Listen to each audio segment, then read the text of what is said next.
Welcome to the Otsumami Party Podcast. We are your hosts. I'm Ian. I'm Saya. We both grew up in different countries. Where are you from, Saya? I'm from Japan. Where are you from, Ian? I'm from the US. In this podcast, we'll discuss fun little interesting things about vastly different cultures, daily lives living in different cities, and other fun, interesting topics. During our time together, we invite you to grab some otsumami or finger food of your own and join us for a fun, cozy time. Enjoy! Hey guys, welcome to Otsumami Party episode 4. Hi everyone! How are you guys doing? I'm doing well, Saya. How are you doing? I'm doing well too, thank you. Well, today I have some otsumami. Nice. What are you eating? You tell me first. Okay, well, I am munching on a huge bag that I got from Costco of the tortilla strips. Uh-huh. And I got some hot chili salsa from Trader Joe's. Hatch chili or hot chili? Hatch. Well, it actually says Hatch Valley salsa from New Mexico. So, but it's from Trader Joe's. New Mexico is like super well known for Hatch chili. Oh yeah, because there's a place called Hatch. Yeah, so I'm watching on those and drinking some gin and tonic. Oh, fun. Yep. That's nice. How about you? Well, the other day, I got the biggest cucumber from my student's mom. Oh. It's like, the length is probably about 2 feet long. What? Or so, and then it's curved like a C, and the C is bigger than my face. Oh my goodness. I know. It's really thick. And so I'm slowly working my way through that. And so for otsumami today, I chopped up a section of that cucumber, and I put dashi, and I put pepper on it, like black pepper. Interesting. It tastes good, okay? Yeah, I mean, like, no, that's probably tastes good. That's cool. Do you want to share what you're drinking as well? Oh, yeah, sure. I have whiskey, watered down. Cool. And in the Nodame Cantabile cocktail cup. Nice. That we both have. Nice. Sounds good. Oats. Do you know how we call this kind of huge cucumber in Japanese? What? We call it obake kuri. Like kuri means cucumber. Obake means ghost. Yeah. I've been playing Phasmophobia, which is a video game of ghost hunting. Oh, okay. With some friends. And what you do is you go around and you collect evidence. Okay. And you get 3 evidences in a row. And based on those 3 evidences, you figure out what ghost it is. And obake is one of them. Oh, okay. Yeah, so Japanese, like, ghost is, I think it's classified as a ghost. Like a horror kind of spirits thing is obake. But, if the vegetable that you grow is, like, way bigger or, like, a weird shape, sometimes we call it obake cucumber kind of thing. Oh, yeah.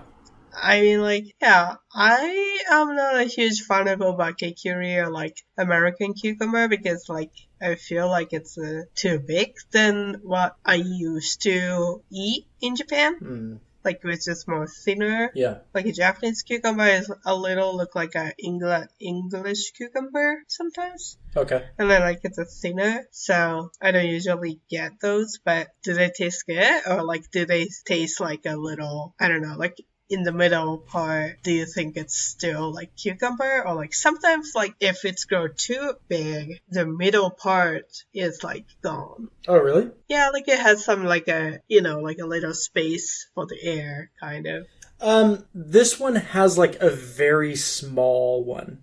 Oh, okay. But no, this is one of the most delicious cucumbers I've ever tasted. Oh, that's great. That's great. It's like juicy and crunchy and nice. Delicious. And they grew it from their garden. Yeah, we can do ASMR. ASMR. We could do it as a mukbang. Yeah. Do you have a word to teach me? Yes, I do. All right, then let's go to the word of the day. Yep.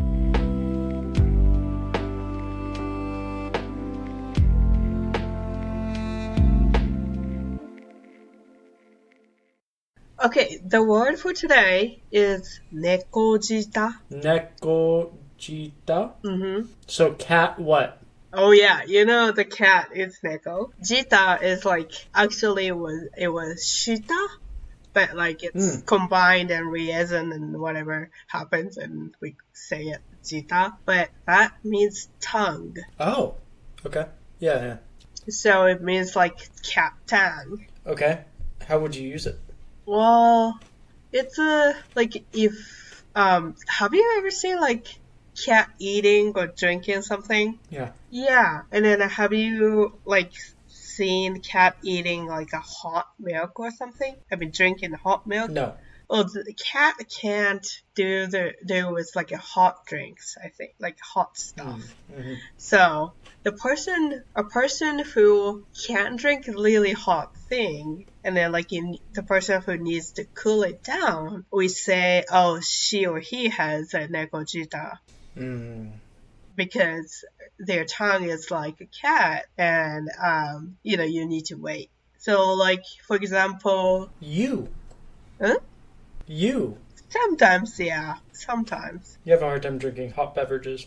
That's true. Like sometimes like you need to cool it down, like why are you not drinking yet?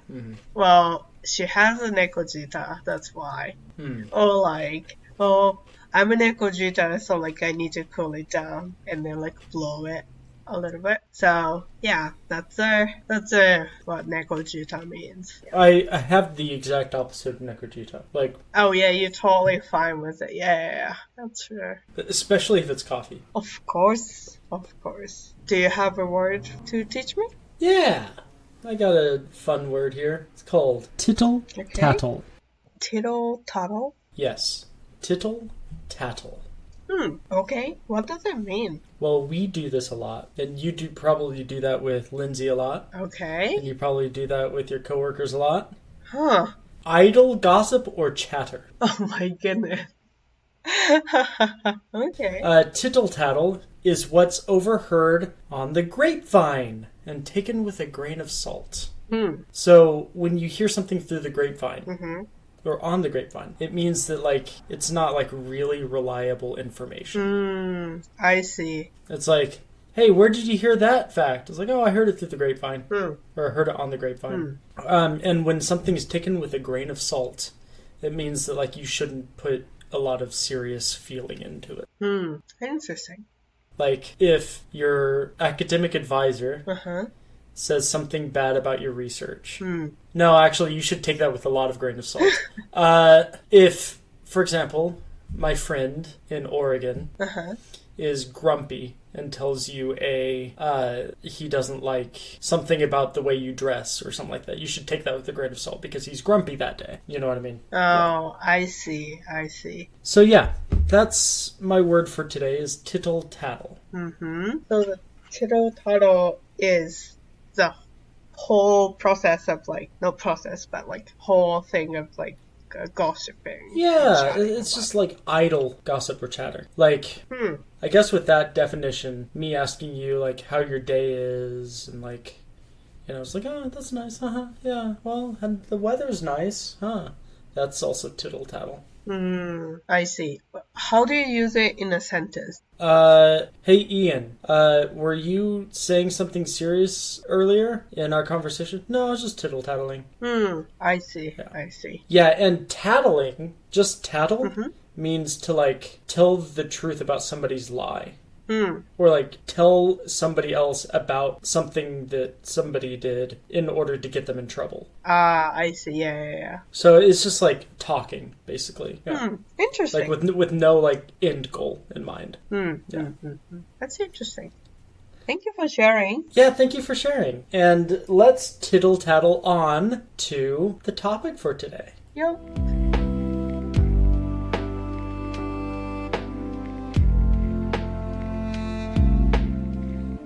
On November 25th, 1962, a man was born in Hitachi, a city in Ibaraki Prefecture. Hitachi inspires the next.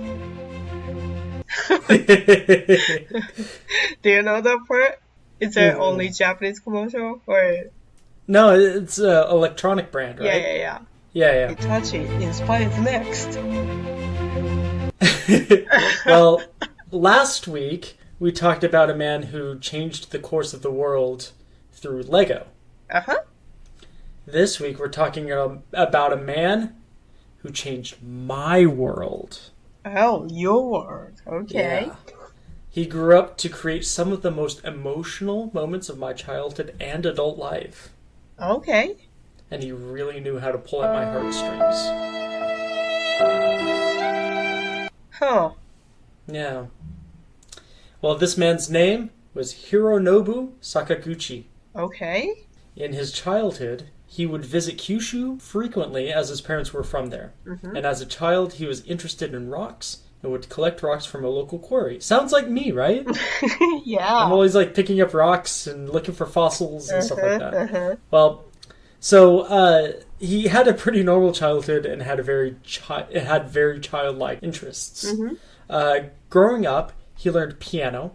Hmm. And in high school, he learned the folk guitar. He then formed an amateur band with some friends and classmates, almost getting himself expelled by selling homemade concert tickets at school. That's funny. I know. His ultimate aim was to become a musician. Do you know who I'm talking about yet? Not yet, but I'm assuming somebody who, maybe like embedded some game music or something? Maybe. Who knows? Sakaguchi attended college at Yokohama National University, That's a good one. where he became a computer science major. Oh, okay. He became friends with a fellow student named Hiromichi Tanaka, through whom he got access to an Apple II computer, Whoa. which, if you don't know, was at the forefront of computer technology when it debuted in 1977. Oh, wow. On the computer, he became addicted to a video game called Wizardry and frequently skipped classes to play it, which sounds like me in my undergrad. I played a lot of the Elder Scrolls games that way. I would skip classes. I got like D's and C's in classes. Wow. I failed Music Theory 1 twice, even though I got 100% on all of the tests. Oh, no. Because I skipped classes to play video games like that. Yeah, the attendance is fairly important. I know. Well, even though, I always be late as well. Well, after that year, I had to sit down with myself and be like, okay, look, Ian, you gotta pass. And ever since then, I've been getting good grades. Oh, yeah. You're smart. Smart or deceitful? So yeah, instead of parties and drinking, he would play video games. Because of his addiction to wizardry, Sakaguchi decided to purchase a knockoff Apple II computer. He ended up getting a part-time job to earn income so he would afford the software for his new computer. In 1983, Sakaguchi and Tanaka were both looking for part-time work. They eventually found work with a newly formed subsidiary of electric power conglomerate called Den-Yu Sha, which was formed by a man named Yasufumi Miyamoto to tap into the emerging video game market. The name of this company was Square. Oh. You know who I'm talking about yet? I mean, I know Square. During his time at Square, he was first involved in an unlicensed adaptation of the TV game show Touren Ingen. Do you know that? Not really. As his projects continued, and he assumed a more senior position at the company, his work with Square became more serious, resulting in him taking a leave of absence from his university. His first few titles included The Death Trap, which was for PC, and King's Knight, which was for the Nintendo Entertainment System. None of these projects were widely successful, however. In a last-ditch effort to save the company, Sakaguchi fought to develop a new RPG inspired from multiple fantasy titles, including The Legend of Zelda and the Ultima series. Oh. Originally titled Fighting Fantasy, this game was a huge success, saving the company and kickstarting the Final Fantasy series Oh, yeah. as Square's leading series. In 1991, Sakaguchi was promoted to Executive Vice President. And after Final Fantasy V, his work with the Final Fantasy series limited his creative role in the company. I see. So he oversaw everything, but he couldn't like go really deep inside. I see. Which he was doing with Final Fantasy 1 through 5, which reflected in the game's subject. Interesting. So Final Fantasies 1 through 5 were like really formulaic, very fantasy driven, like dragons and wyverns and goblins and stuff like that, and had overarching subjects such as like outer space being, outer space versus the fantasy style world. Like, the moon would be a good destination for a level in Final Fantasy, even though the world was like castles and dragons and knights and kings and stuff like that. Final Fantasies 1 through 6 only got more and more popular as they were introduced to the public. And then the PlayStation debut of Final Fantasy VII came along, which provided to be a massive financial and critical success. This was the start of the 3D Final Fantasy games, which allowed for more ability to expand story and visual elements. Final Fantasies 7 and 8 were set in the future, whereas Final Fantasies 1 through 5 and 6 had more fantasy influence. So I said Final Fantasies 1 through 5 and 6 because Final Fantasy 6 did have a big fantasy story, but it had a lot of machines and a lot of more futuristic subjects like Final Fantasy VII does. Then, Final Fantasy IX returned to a nostalgic fantasy story and combined it with the amazing capabilities of the PlayStation 1. The story, being a nostalgic return to the fantasy genre, is reflective of Sakaguchi's more involved role in the story and creative elements for 9. So he was able to get back into the creative aspect of creating the game. Then came the PlayStation 2, which marked the beginning of voice-acted Final Fantasies 10 and 12. Yeah. Those are the first voice-acted Final Fantasies, which also comes with a lot of memes, because Final Fantasy 10 is not really well voice-acted. Oh, I see. Well, probably it's they didn't have enough budget? Possibly. Well, Final Fantasy XII is great. I like the voice acting in Final Fantasy XII. You may notice that I skipped Final Fantasy XI. Yeah. That was the first Final Fantasy MMO, or Massive Multiplayer Online game. Oh, wow. It's still being played today. Not as widely as the other MMO. Okay. But some people do swear by it, and people play it for nostalgic purposes. Huh. Final Fantasy XI was really interesting because it was a huge step forward for the PlayStation 2. Because being a PlayStation 2 game and an MMO was kind of a contradiction. Okay. PlayStation 2 didn't have a lot of storage, but Final Fantasy XI needed a huge amount of storage. So what they did was they sold the game with its own hard drive. Oh, wow. That's interesting. Yeah, and so you put in the game, you would plug in the hard drive, and it would download everything up on that hard drive. And then the PlayStation 2, being the first PlayStation to connect to the internet, if you had an Ethernet cable, would connect to the internet. And then you can play online that way. That's interesting. Yeah. Then the PlayStation 3 came along, and Final Fantasy 13 was the only Final Fantasy strictly for PS3. Okay. That is considered one of the least liked ones because the story took a radical change. So Final Fantasy 10 and 12 are really fantasy based, and the Final Fantasy 13 is set really far in the future. Okay. Final Fantasy 14 became the second MMO. That was for PlayStation, but it was primarily for PC, which was Final Fantasy's move to computer. Like prior to that, they didn't have any Final Fantasies on computer. Right. What I found really interesting was how Final Fantasy XIV came to be. Final Fantasy XIV had a flop.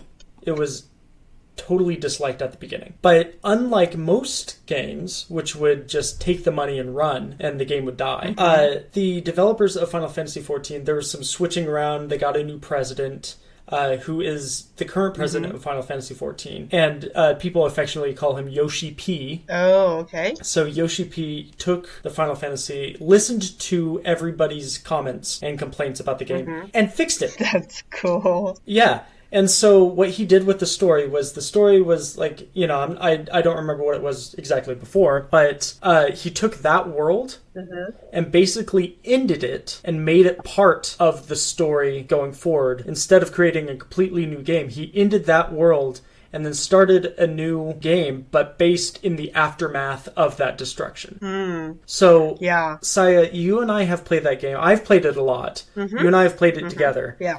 That right there, the gameplay that you experienced was a result of the wake of Final Fantasy XI. Oh. So Final Fantasy XI was the breaking point in between turn-based combat, which you would wait, select an option, attack, do that for all of your characters, and then they would take their turns, and then the enemy would take their turns, and then you would select everything again. Right. Whereas now, it's like you do it in real time.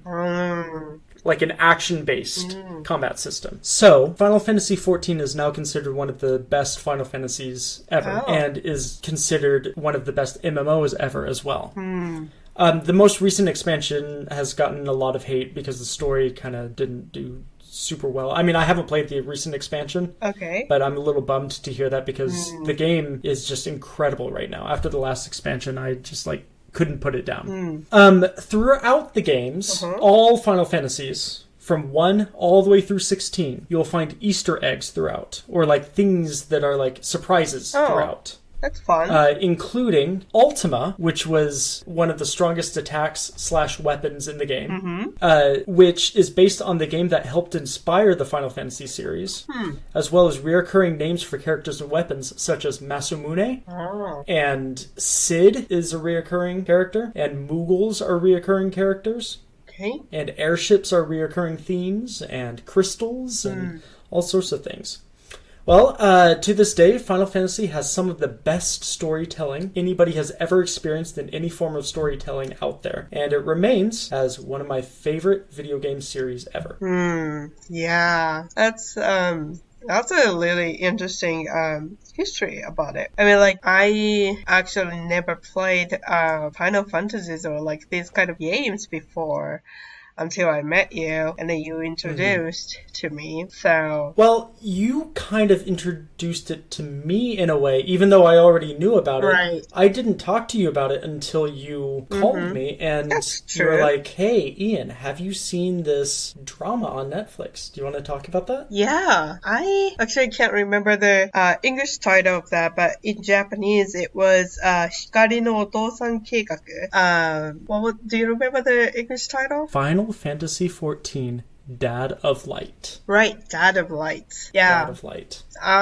Which is funny because the protagonist in Final Fantasy is always called the Hero of Light. Oh, really? Or the Warriors of Light. Yeah. Oh. So throughout Final Fantasy, there's a theme of light and dark.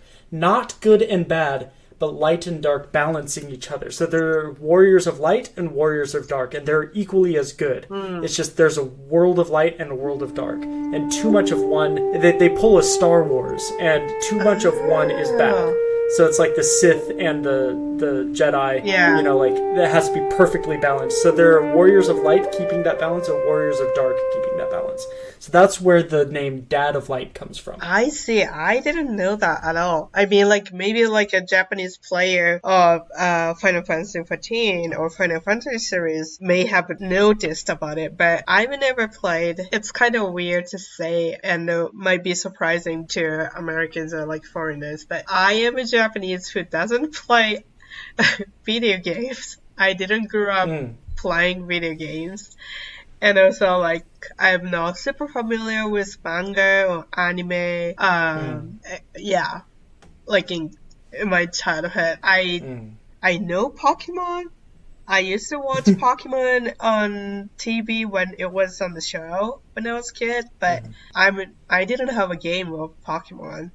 So I only know a real major characters of Pokemon, like Pikachu. I mean, I don't even know I can call 10 of those, And you met somebody in Oregon who knows more about that sort of thing than you do. Oh yeah. Who is not Japanese, and and I thought at the beginning of when we knew each other, you said that was very funny to you. Yeah, I know. I mean, it was wow. I mean, like, I know there's some, like, almost like a nerd, Japanese nerd. I mean, like, American who is nerd about Japanese anime or, like, games or whatever, those things. But I was like, oh, shoot. I said I'm from Japan, but I can't talk about those things. Well, lucky for you, I was not nerdy only about Japanese things. I was nerdy because they were video games, and nerdy because it was like, it wasn't because it was Japanese that I was nerdy about it. So I can talk about many other things, don't worry. Yeah, it's okay, yeah.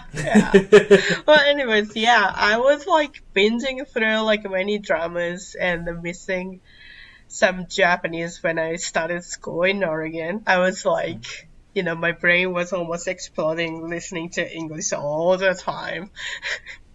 And I was like craving some Japanese, I believe. And then I found one of the dramas. And then the actors were very famous ones in Japan. So I was like, oh, okay. And I just started watching it, and then I just realized that that's a Japanese game about it. So the story was young man has a little like distance in terms of conversation with his dad, and his dad actually retired or something in the recent times, and then so like he tried to get him go back to the like Final Fantasy games together, because I think the dad introduced to the son for the first time when he was a kid, and then they used to play together and they were like really close at the time, but now they have some little distance in between, so he kind of like met the dad in the games, and that story goes from there, right? Yeah, it's how many episodes? I think 12, right? Yeah, probably something like that. 12-hour-long episodes.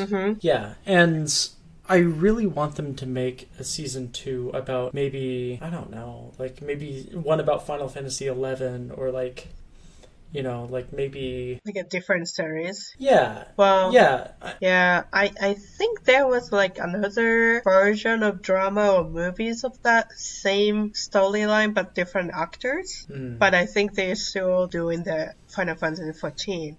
But the version that we we watched was like, remember the dad, the actor who played the dad role has passed away like long time ago. Not long time ago, but... Oh, I vaguely remember that, Yeah. So I don't know if that's possible. But the story was pretty good. I think that could be a good format for movies. Like, making games a little bit more public in terms of like culture. Like, a little bit more accessible to other people who don't play video games. Because that was your... yeah, it was literally my gateway. Right. Like, the first time you played that was after watching that. You're like, I kind of want to try it. Yeah, I was like... and now occasionally we do that. We pay $15 for 1 month of play every so often, Yeah.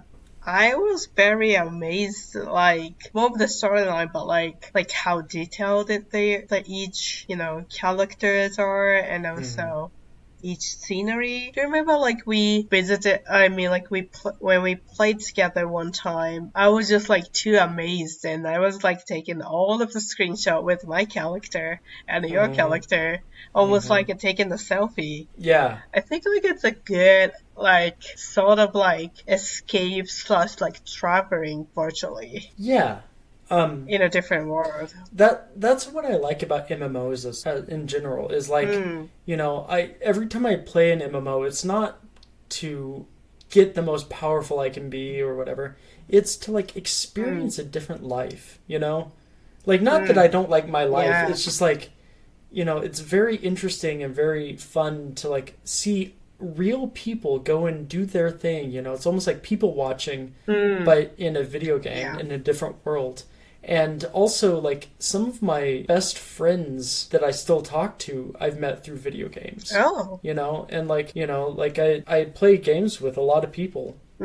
Just because, I met them through video games. Right. And I think MMOs are a really good way of doing that. Now, you have to be careful about that because there are all sorts of people in video games. True. And MMOs. But, my first day in Final Fantasy XIV, some guy goes, like, my first hour first 5 minutes of Final Fantasy 14. Okay. A guy goes, "Hey, come here." Oh. And I was like, you know what? I have played MMOs before, and I've always been like trying to play only one player. Okay. You know, and Yeah. I'm thinking like, well, MMOs, the purpose for an MMO is to do things as a group and Right. to do things with other people.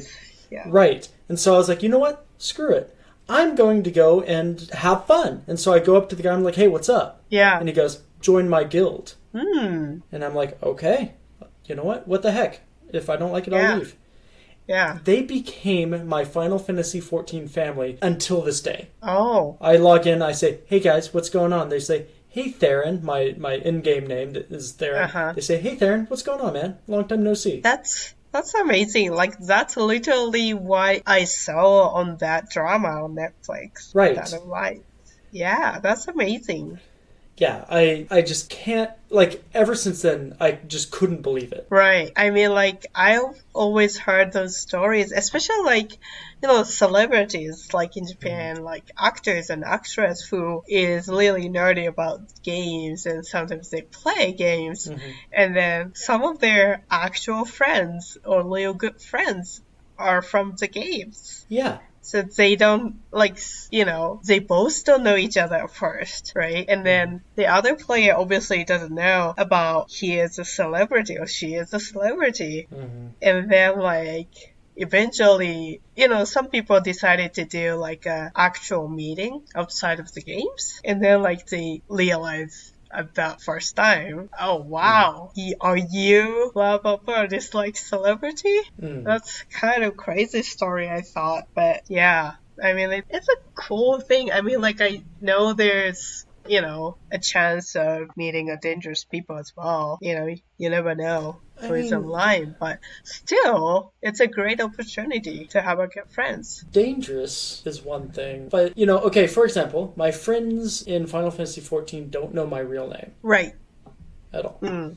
They know me by Theron, and I'm okay with that. Yeah. I'm going to tell them, you know, what I'm interested in. I'm going to tell them that I play violin, but I'm not going to tell them my real name and where I live and, you know.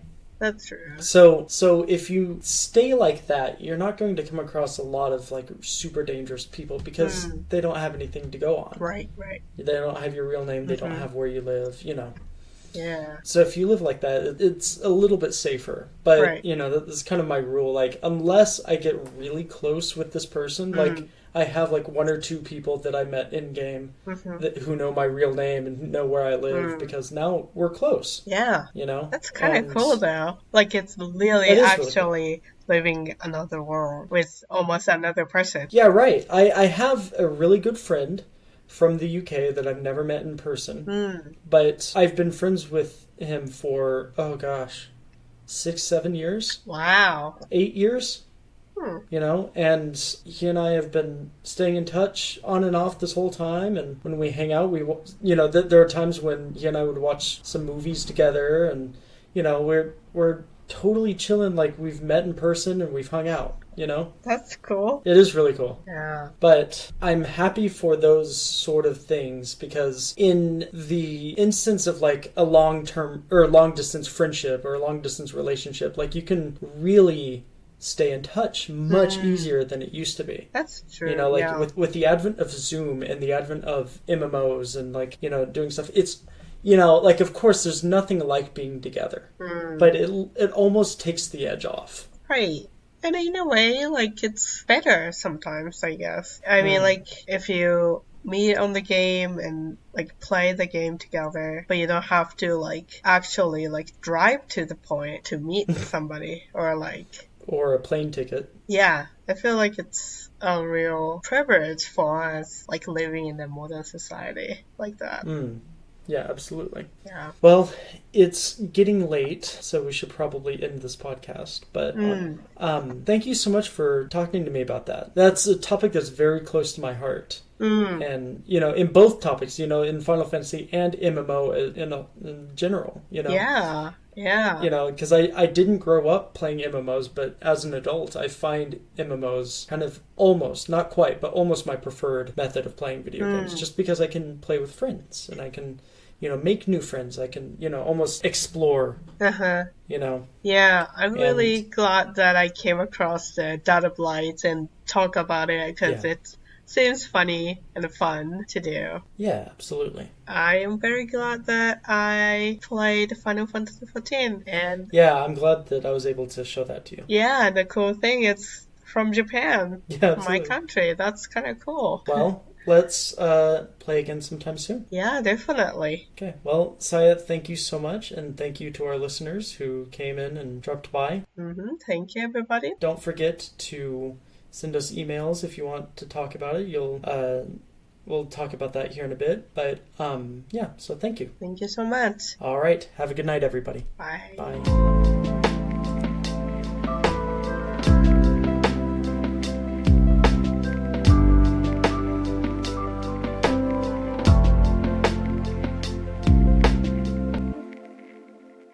Hey guys, thank you for listening to our podcast. We get our publicity mainly from word of mouth, so make sure to tell your friends about us. If you have something you would like us to talk about, or just want to say hi, you can send an email to otsumamiparty@gmail.com. That is OTSUMAMIPARTY@gmail.com. And please sign the email with the unique username. Please let us know what you think of the podcast and where you are tuning in from as well, and we may mention it in our next episode. Tune in next week. See ya.